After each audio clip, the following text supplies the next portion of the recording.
As true independent contractors, we drivers should be setting our own prices. This would give us much more control over our earnings. But if this were to be implemented on the Uber or Lyft networks, how would this work and what would be the impacts? Let's discuss.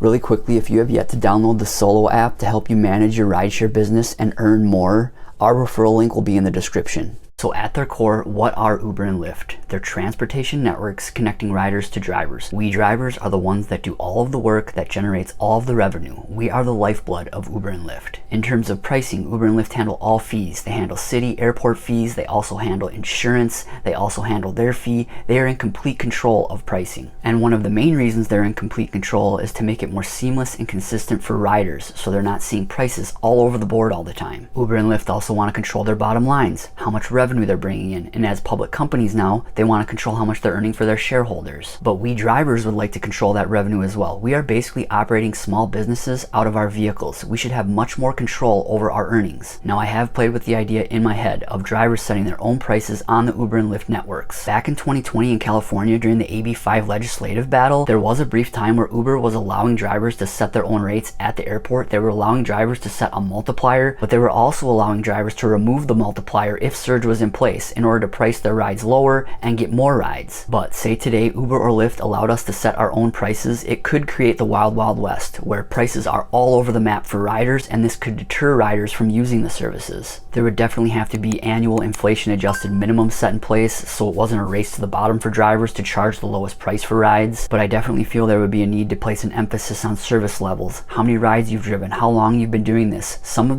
drivers that have been doing it for a long time should be able to have higher rates than newer drivers. And just like today in the rider apps, this information should be displayed, but there should also be more emphasis on this information. I personally am not exactly sure how it could be implemented on Uber and Lyft. There are so many drivers, there are so many riders. It would be such a shock to the current system what riders are used to. There are just so many dynamics to rideshare pricing, and these rides are happening in real time, and millions of rides are given every single day. It would probably have to be a whole new service where drivers and riders knew what they were getting into, knew that drivers were pricing their own rides. This would give drivers much more control and also hopefully have drivers concentrating more on their service levels, taking more pride in giving rides. But I'll throw this thought experiment out to you guys. How do you think it would work? Do you think it would work for drivers to set their own prices on Uber and Lyft as they currently stand? Or do you think it would need to be a whole new service? But what do all of you think? I feel as independent contractors, we should be able to set our own prices. I believe all drivers would agree with that, but I'm not exactly sure how that can be implemented. If you've yet to download the Solo app to help you manage your rideshare business and earn more, our referral link is in the description.